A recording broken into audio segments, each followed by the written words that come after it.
बनारस से आप लोगों के बीच तो एक पहाड़िया जगह थी। जो लोग जानते होंगे बनारस के बारे में, वाराणसी के बारे में, वो जगह है पहाड़िया। क्या आप लोगों ने सुना है? बहुत से लोगों ने सुना है। वो पहाड़िया है और ये पहाड़ है। तो हम लोग पहाड़िया के रास्ते होते हुए पहाड़ तक पहुंचे हैं और गुरुजी बता रहे थे कि उस पहाड़िया में एक छोटा सा पहाड़ था। क्या आप लोग समझ सकते हैं कि वो कैसा पहाड़ रहा होगा?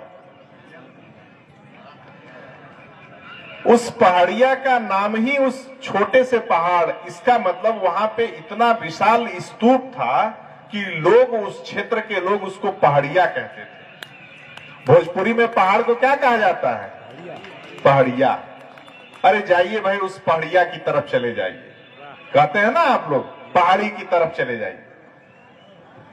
तो ये वहां का पहाड़िया, वहां का स्तूप और यहां का वास्तविक स्तूप, दोनों का रिश्ता आप लोग समझ सकते हैं।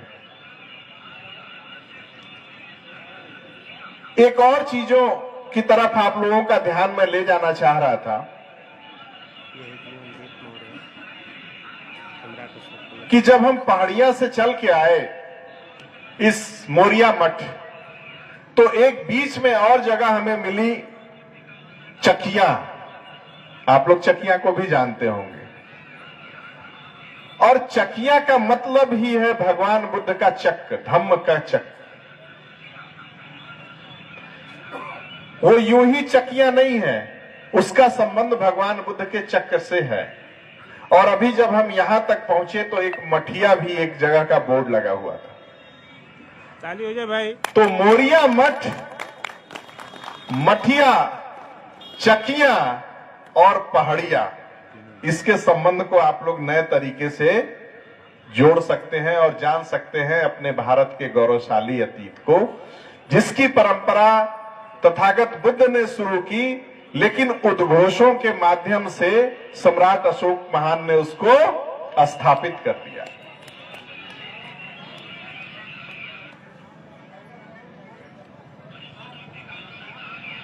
लेकिन ये चीजें यूं ही नहीं हो रही है, समय बदलता है। हर चीज का एक समय उत्थान आता है, पतन आता है, तो इस चीज का भी हो रहा है।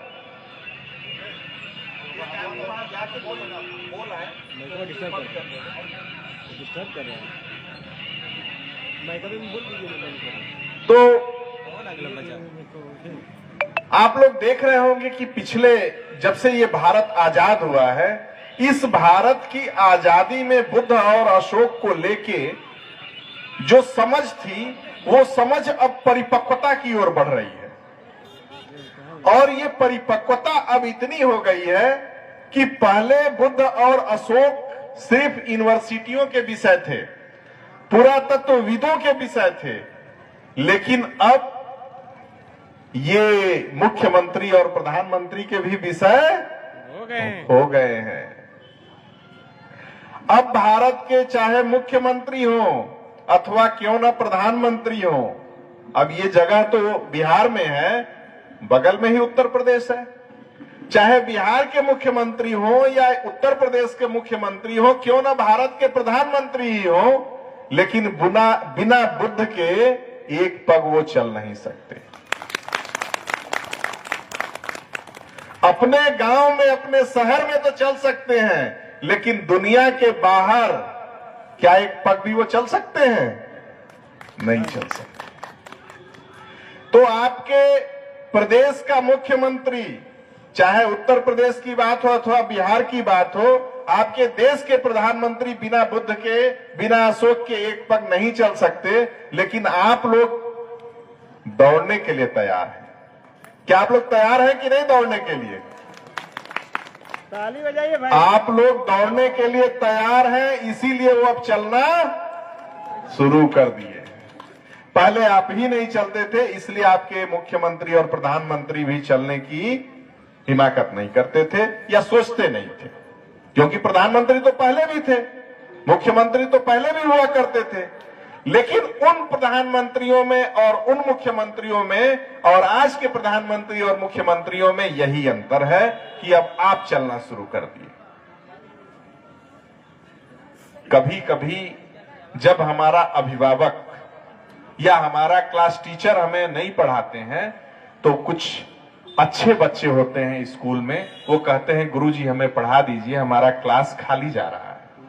कहते हैं ना हम लोग, आपके बच्चे कहते होंगे। Yes sir. तो ऐसा ही समय अब आ गया है भारत का कि अब भारत की जनमानस अब अपने मुख्यमंत्री, प्रधानमंत्री और राजदूतों को बता रही है कि ये भारत किसका है। और ये संदेश इतना गूंज रहा है कि दुनिया के लोग अब भारत की तरफ पहले से ज्यादा श्रद्धावान होकर आ रहे हैं और गांव गांव में आ रहे हैं। पहले तो लोग सारनाथ और बोध गया ही जाते थे, लेकिन अगर आपके बीच भारत के प्रोफेसर, केंद्रीय विश्वविद्यालय के प्रोफेसर आ रहे हैं इस जगह में, तो इसका मतलब बात बहुत गंभीर है। सम्राट अशोक क्लब के साथियों के लिए तो है ही है सोचने का विषय, लेकिन आम जनमानस के लिए भी उससे कहीं ज्यादा सोचने की जरूरत है। क्योंकि जब मैं यहां आ रहा था तो कुछ लोगों ने बताया ये मुसलमानों की बस्ती है, क्योंकि भारत के लोग तो इन चीजों में ज्यादा ध्यान देते हैं कि किस बिरादरी की बस्ती है, किस धर्म की बस्ती है, लेकिन अशोक और बुद्ध ने कभी ऐसा नहीं सोचा। अगर उस जमाने में अशोक ने सोच लिया होता कि ये तो भारत की बस्ती नहीं है, कौन सी, श्रीलंका के बारे में, कोरिया के बारे में, चीन के बारे में, तो क्या वहां बुद्ध पहुंचते? नहीं पहुंच पाते। कोई बात नहीं, वो बच्चे हैं, बच्चों को छोड़ दीजिए, बच्चे तो ऐसे ही, वो तो इसी के लिए आए हैं। बच्चों को मत परेशान कीजिए। अगर बड़े अगर गलती करते हैं तो उनको टोकना हमारा काम है, बच्चे करते रहें। तो दुनिया के लोग तक अगर बुद्ध और अशोक की देशनाएं और संदेश पहुंचे हैं तो इसका मतलब सीधा सीधा यही है कि उस जमाने में अशोक ने यह सोच लिया कि सीमाएं कभी भी बांधी नहीं जा सकती हैं। और आज के जो राजनेता हैं दुनिया के, वो लोग सीमाओं को ज्यादा बांधने के चक्कर में हैं। और जब सीमाओं को ज्यादा बांधने के चक्कर में पड़ेंगे तो उसके लिए युद्ध करना पड़ेगा। और उसी का दुष्परिणाम है कि किसी देश का राष्ट्रपति दूसरे देश के प्रधानमंत्री को ही उठा ले रहा है। पहले तो बिहार में किडनैपिंग होती थी गुरुजी, पहले बिहार में किडनैपिंग होती थी, लेकिन आजकल तो देख रहे हैं कि दुनिया का जो सबसे बड़ा देश कहे जाने वाला राष्ट्रपति है वो किसी देश के प्रधानमंत्री का ही किडनैप कर ले रहा है। लग रहा है बिहार का संदेश वहां भी पहुंच गया है क्या? बिहार में ऐसा नहीं होता है सर। भाई बिहार का संदेश जो भगवान बुद्ध का था वहां तक तो पहुंच गया। वो लोग सभ्य असभ्य जातियों से सभ्यता की ओर पहुंच गए, तो अब लग रहा है फिर से बिहार से भगवान बुद्ध और अशोक महान के संदेश उस राष्ट्रपति तक पहुंचाए जाने की जरूरत है। और ये काम कौन करेगा? आप ही करेंगे, दूसरे का बस का नहीं है। भगवान बुद्ध की देशनाओं के माध्यम से, सम्राट अशोक महान के विचार के माध्यम से आप दुनिया के बड़े से बड़े तानाशाह को कंट्रोल कर सकते हैं। बड़ी से बड़ी शक्तियां अगर कंट्रोल हो रही हैं तो भगवान बुद्ध के धम्म के अलावा और अशोक महान के संदेश के अलावा उनके पास कोई फार्मूला ही नहीं है। एटॉमिक जो सबसे बड़ी ताकत है आज के समय में पूरी दुनिया में, उसको भी कंट्रोल करने की अगर ताकत किसी के पास है तो किसके पास है? भगवान बुद्ध के पास। तो अब आपको डिसाइड करना है कि एटॉमिक एनर्जी में ज्यादा शक्ति है कि भगवान बुद्ध के धम्म में। यह आपको विचार करने की जरूरत है। और सिर्फ विचार करके ये बात हमसे या अपने आप से कहने की नहीं है, ये बात अपने पड़ोसी को भी बताने की है। क्योंकि सम्राट अशोक क्लब का पदाधिकारी या सम्राट अशोक क्लब का बड़ा कार्यकर्ता होने की योग्यता यही है कि हम स्वयं तो जाने ही, लेकिन हमारा पड़ोसी जितना जल्दी हो सके जान ले। और अगर हमारा पड़ोसी नहीं जान रहा है कि सम्राट अशोक महान ने इस बसाह की पहाड़ी में, इस मोरिया मठ की पहाड़ी में क्या लिखवाया है, इसका मतलब कि हम भारत के योग्य नागरिक भी नहीं। अगर योग्य नागरिक बनना है तो अपने अधिकार और कर्तव्य दोनों को जानना पड़ेगा। सिर्फ अधिकारियों की बात नहीं करता मैं, अब यहां कर्तव्यों की बात है। संविधान में जो मूल कर्तव्य दिए गए हैं, उन कर्तव्यों से इसको भी आप रिलेट करिए कि जो सम्राट अशोक महान ने जो यहां लिखवाया है इस पहाड़ी पे, क्या वो अगर लोगों को बता दिया जाए तो भारत में समता समानता या दुनिया में करुणा बंधुत्व आएगा कि नहीं आएगा, भाईचारा आएगा कि नहीं आएगा? आप लोग को क्या लग रहा है? अगर आएगा तो इस बात को लोगों तक बताने की जरूरत है, क्योंकि जिस जगह हम लोग बैठे हैं ये जगह कोई साधारण जगह नहीं है। यहां बहुत से अरहत आए होंगे, बहुत बड़े बड़े सन्यासी भिक्षु आए होंगे, क्योंकि आज के लिए रोड है ना, जैसे हम लोग आए हैं बनारस से होके, तो जिन रास्तों का हमने नाम लिया वो रोड से आया है। और आज तो गूगल का जमाना है, पहले तो अगर बनारस से यहां आना होता तो कितने दिन में हम लोग आ पाते, क्योंकि ये तो सब जंगल रहा होगा ना। उस समय एक ही पता था कि आप चले जाइए, गंगा को पार करिए और किसी से बताइएगा, पूछिएगा कि छोटी पहाड़ी कहां है। तो जैसे ही आप गंगा को पार करिएगा, एक जगह आपने सुना होगा अहरौरा, सुना है? वहां भी सम्राट अशोक महान का अभिलेख लिखा हुआ है। और जब अहरौरा की छोटी पहाड़ी से आइएगा, फिर बड़े पहाड़ी का पता पूछिएगा कि भाई हम तो छोटे पहाड़ी पे आ गए, बड़े पहाड़ी की तरफ हमको जाना है, तो वो बड़ा पहाड़ी वाला बताएगा मोरिया मठ का पता कि हाँ बड़ा पहाड़ी तो उधर है। तो जब बड़ी पहाड़ी में वो व्यक्ति आया तो उसको पता मिला कि यहां पे बताइए कि कहां बौद्ध भिक्षु लोग कहां रहते हैं, अरहत लोग कहां रहते हैं। और वो आने वाला सिर्फ बौद्ध भिक्षु ही नहीं था, व्यापारी भी थे।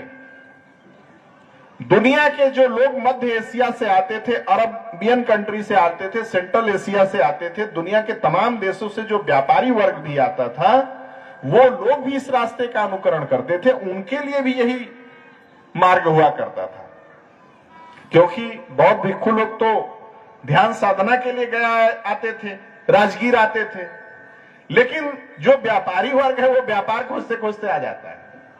जैसे कैसे हम लोग यहां आए हैं, तो हम तो आए हैं श्रद्धावश, लेकिन कोई व्यापारी होगा, उसी ने ये टेंट लगाया होगा,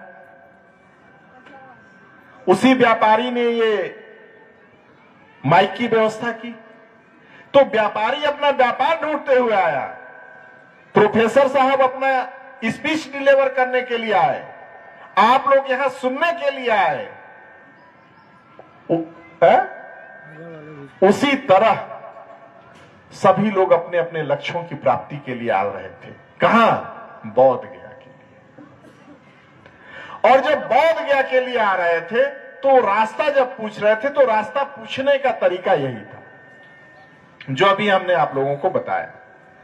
और जब इस रास्ते पे आ रहे थे तो अभी एक बगल में एक और पहाड़ी है जो चंदौली में है, वो क्या नाम है उसका, जो बगल में एक पहाड़ी है, गुरहुपुर।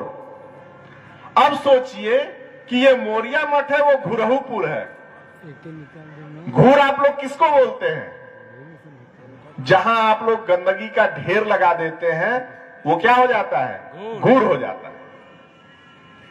लेकिन जब आप गुरहुपुर की पहाड़ी पे ऊपर चढ़िएगा, ऊपर, और ऊपर से जब नीचे की तरफ देखिएगा तो आपको बहुत बड़ा घूर दिखेगा।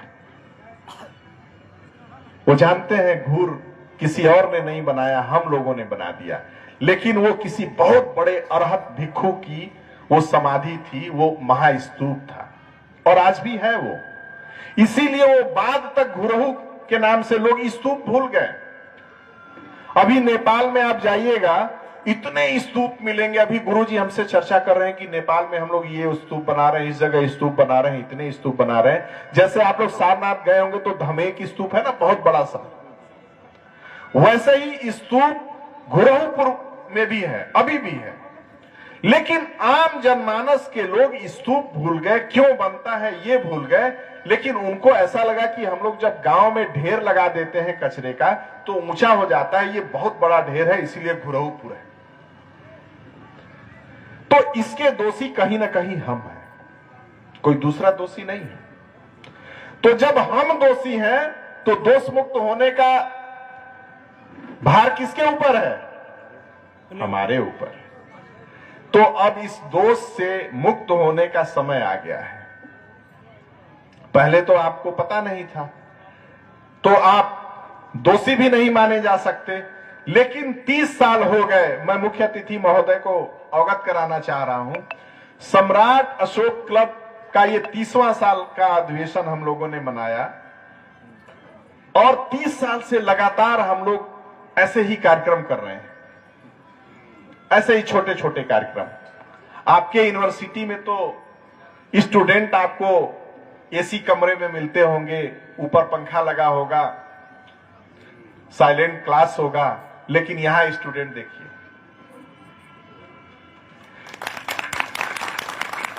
क्या वहां से कम साइलेंस यहां लोग हैं?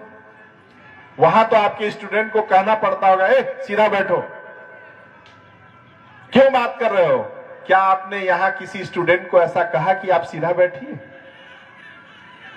वहां एक निश्चित योग्यता के बाद स्टूडेंट बन सकता है व्यक्ति, लेकिन सम्राट अशोक क्लब की पाठशाला में आने के लिए सिर्फ उसको इंसान होना जरूरी है, चाहे वो किसी धर्म का हो, किसी जाति का हो, किसी क्षेत्र का हो, किसी संप्रदाय का।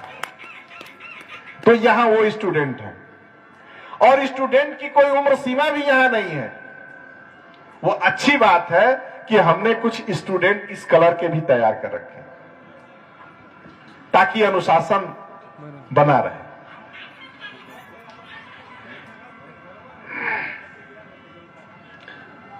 तो जब घुरहपुर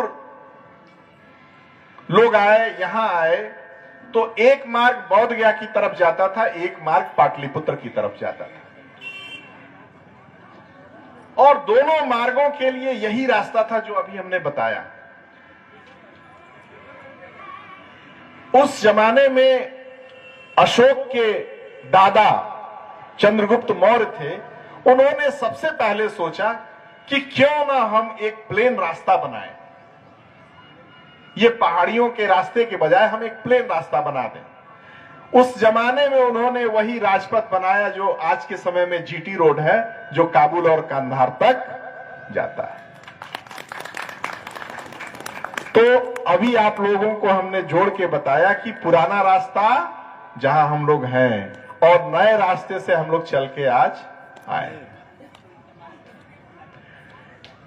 ये पुराना रास्ता है, इसी रास्ते का अनुकरण करके तथागत बुद्ध आते थे, क्योंकि भगवान बुद्ध के समय में कोई जीटी रोड नहीं था। उस समय शासकों के पास एक परिकल्पना ही नहीं थी।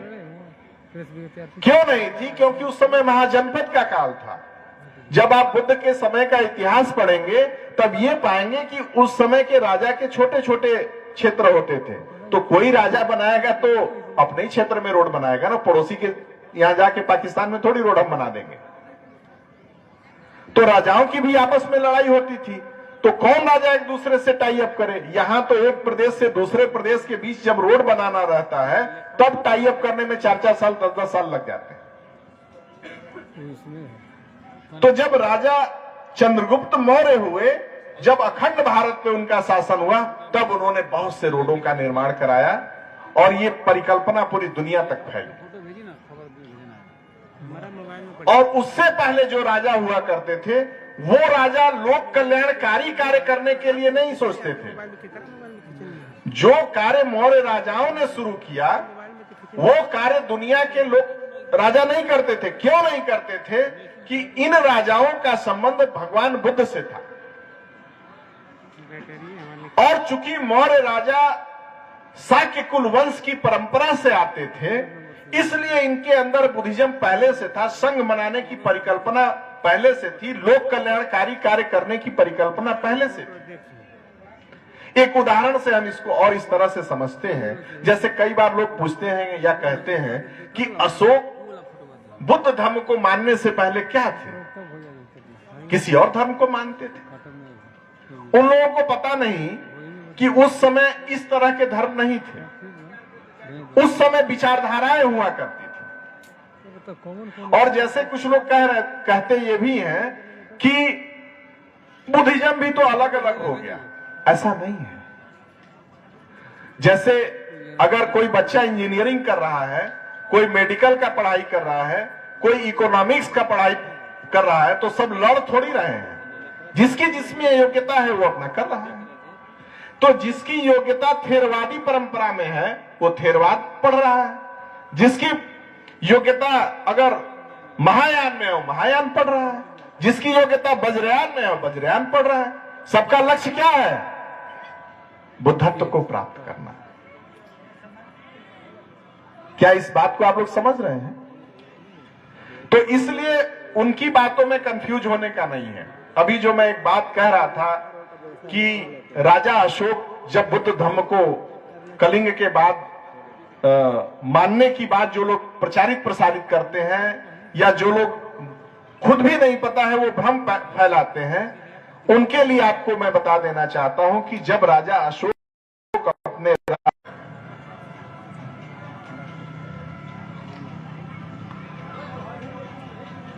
और इस पहाड़ी पे जहां हम लोग आए हैं, इसकी एक आर्किटेक्ट शायद आप लोग समझते होंगे, जो वास्तुकार आर्किटेक्चर जो होते हैं, तो वास्तुकला की दृष्टि से भी ये पहाड़ी बहुत महत्वपूर्ण है।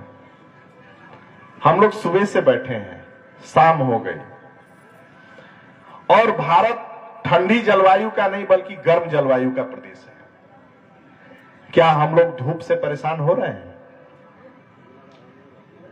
ये देख रहे हैं धूप इतनी कड़ी है, लेकिन हम छांव में बैठे हैं। तो उस समय बौद्ध भिक्षुओं को इसका ज्ञान था कि हम कैसी जगह अपनी व्यवस्था सेटअप करें ताकि हमें प्रतिकूल मौसम का प्रभाव हमारे रुकने पे, रहन सहन पे ना पड़े। और यहां बगल में खेती की भी सुविधा है। यहां अभी जब आप जाएंगे घुराऊ की पहाड़ी में, तो वहां तो मैं गया था 2011 में, वहां पे हमने देखा कि पानी के भी स्रोत हैं। उस नीचे नहीं, ऊपर में ही है। मैं 2011 में पहली बार गया, और इस जगह को खोजने का श्रेय आदरणीय गुरुजी देवी दयाल जी को जाता है। जब देवी दयाल मौर्य जी को इस जगह के बारे में जानकारी हुई, और गुरुजी जब बनारस के ज्ञान प्रभा को जाके बताते हैं, वहां के प्रोफेसर को बताते हैं, तो प्रोफेसर लोग सोचते हैं कि ऐसे ही बोलते होंगे, लेकिन चूंकि गुरुजी गवर्नमेंट टीचर थे तो उनकी बात का सम्मान भी था और प्रभाव भी। तब वहां के प्रोफेसर ने इसको देखने का निर्णय लिया और कुछ टीम भेजी, और उस टीम ने जब अध्ययन किया तो बहुत सी चीजें उन लोगों ने पाई।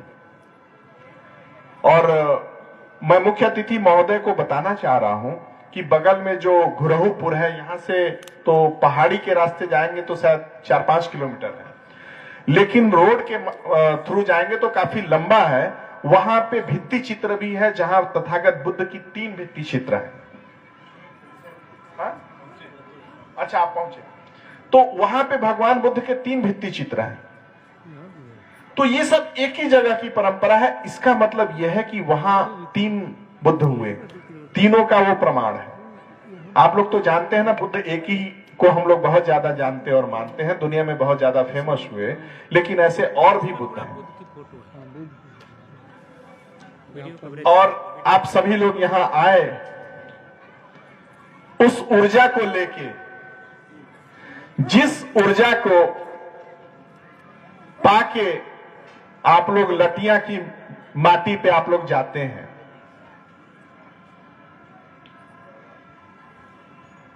यहां पे ये जितने लोग वर्दी वाले लोग हैं, गुरुजी, मुख्य अतिथि महोदय और हमारे विकास शाक्य जी, आप लोगों को बताना चाहता हूं कि ये ऊर्जा का केंद्र जो है इसका वो लटियां है जो गाजीपुर में है।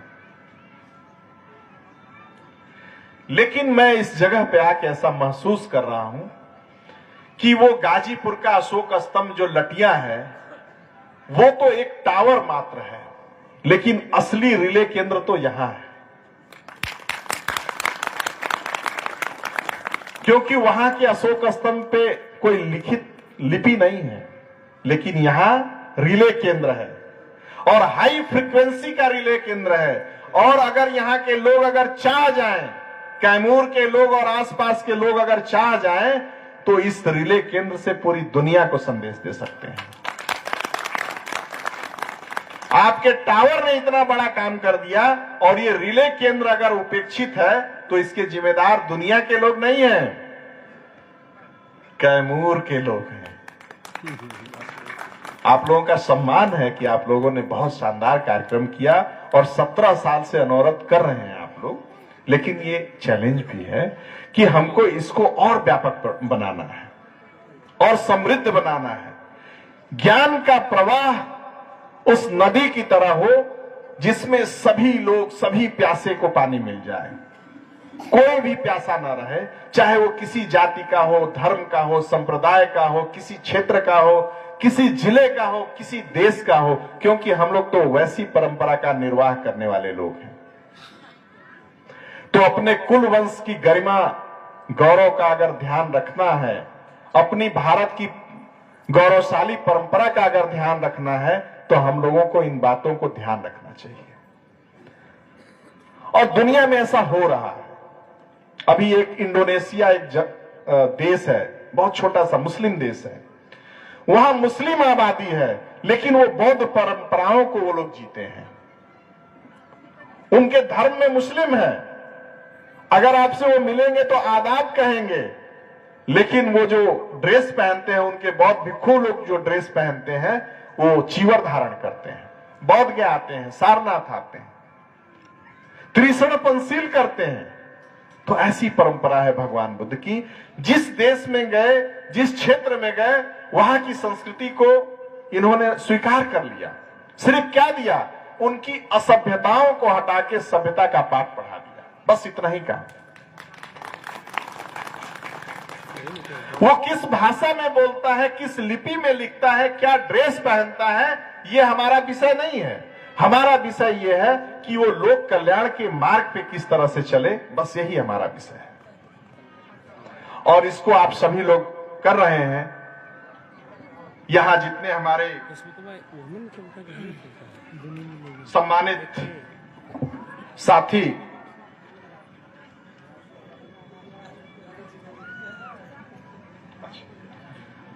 हमारे अध्यक्षता कर रहे थे श्रीकांत सिंह यादव जी, मुख्य अतिथि साहब, और केंद्रीय कमेटी के हमारे डॉक्टर आरपी मौर्य सर। हमने तो इनका जलवा लटिया में ही देखा था, लेकिन इस रिले केंद्र पे भी आके हमने देख लिया सर। सादर आभार, धन्यवाद आपका। माननीय विकास सर, सिद्धनाथ मौर्य जी अभी हमारे सामने ही थे। अच्छा, ठीक है। डॉक्टर बुद्ध प्रताप मौर्य जी, संस्थापक महेंद्र संघ मित्रा सेवा संस्थान, हमारे बीच अभी थोड़ा लेट ही सही आए हैं। डॉक्टर दीपक कुमार जी, सिंगर अवधेश जी, स्वागत भाषण बड़ा अच्छा दिया यहाँ के जिलाध्यक्ष महोदय ने। कई बार बात होती थी, लेकिन आज आपने अपने जिले में हमें बुलाया, इसके लिए आपको और आपके पूरे जिला कमेटी की टीम को बहुत बहुत आभार, धन्यवाद। मंच संचालन बहुत अच्छा, कुशल संचालन कर रहे थे हमारे अखिलेश कुमार मौर्य जी। मीडिया प्रभारी के रूप में हमारे डॉक्टर मनोज जी और सिंगर अवधेश जी, और हमारे गाजीपुर की धरती से आए हमारे सुशील जी, बहुत से लोग हैं। कई साथियों का नाम मैं छूट रहा है, मैं बोल नहीं पा रहा हूं, लेकिन जितने लोग आए हैं, जिन लोगों ने अपना तन मन या धन किसी प्रकार का सहयोग दिया है इस कार्यक्रम के लिए, मैं उनका हृदय की गहराइयों से आभार व्यक्त करता हूं। और इसलिए भी आभार व्यक्त करता हूं कि यहाँ के टीम में चूंकि सब परिवार आया था, हमारी राजमाता हमारी साथ आई, चूंकि उम्र ज्यादा है, ऊपर पहाड़ी तक नहीं वो पहुंच पाई, उनकी दिली इच्छा थी कि हम उस जमीन पे जाएं और एक बार हम भी नमन करें। तो हमारी राजमाता भी आप लोग के सम्मुख आई, आप सभी लोगों ने सम्मान किया, इसके लिए भी आप लोगों का बहुत बहुत आभार, धन्यवाद। और अंत में चूंकि हमारे मुख्य अतिथि गुरु भी हैं, प्रोफेसर तो हैं, सेंट्रल यूनिवर्सिटी के आप प्रोफेसर हैं और गुरु भी हैं, तो गुरु आशीर्वाद भी देते हैं। तो इस कैमूर की टीम के लिए उन्होंने आशीर्वाद स्वरूप 2500 रुपए का आशीर्वाद दिया है। गुरु जी को कोटि कोटि मैं आभार व्यक्त करता हूं, नमन करता हूं और इसी के साथ अपनी वाणी को विराम देता हूं। आप सभी को जय भारत, नमो बुद्ध।